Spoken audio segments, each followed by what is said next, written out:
Алматы облысы Талдықорған қаласы номер 17 орта мектебі математика пәні мұғалімі Тұрғаева Ақбаян. Сәлеметсіздер ме балалар? Біздің бүгінгі сабағымыздың тақырыбы векторлардың коллиниярлығы және компланарлығы. Оқу мақсаты кеңістіктегі коллинияр және компланар векторлардың анықтамаларын, векторлардың коллиниярлық шартын білу.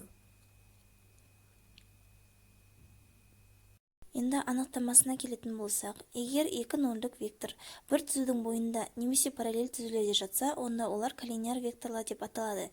Егер А және Б векторлары коллинияр және олардың бағыттары бірдей болса, А және Б векторлары бағытталған векторлар деп аталады.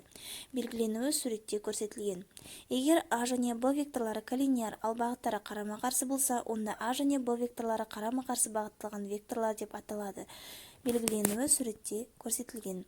Нөлдік вектор кез келген вектормен бағыттас болады. Компланар векторлар.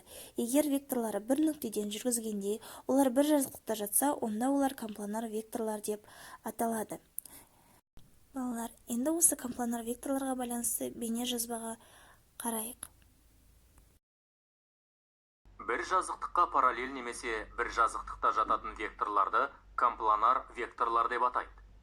СА, СА1, ДД1 компланар векторлар. Себебі СС1, ДД1 өзара тең. Демек, параллель көшіргенде ДД1 СС1-ге ауысады.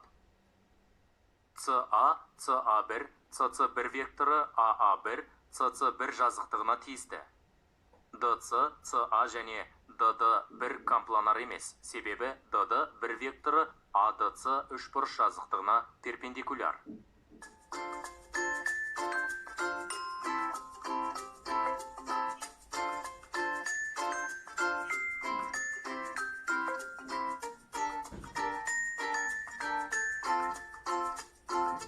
Назар аударыңыз.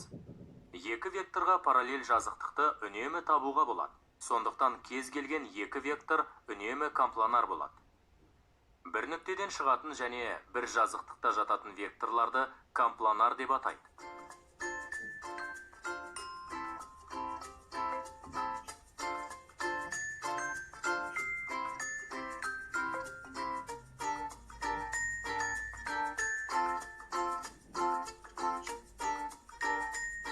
Векторлардың компланарлық шарты. Үш вектор компланар болу үшін олар сызықты тәуелді болу керек. АЦ векторын АА1, АА2 векторына бір ғана жолмен жіктеуге болады. АА1 және АА2 АЦ векторының сызықтық комбинациясы. Демек, АЦ, АА1, АА2 векторлары компланар.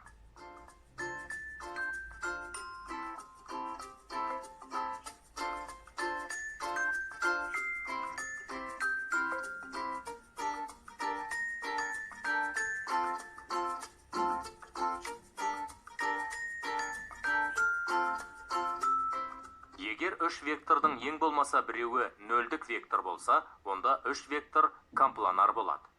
Егер үш вектордың екеуі коллинияр болса, онда олар компланар болады.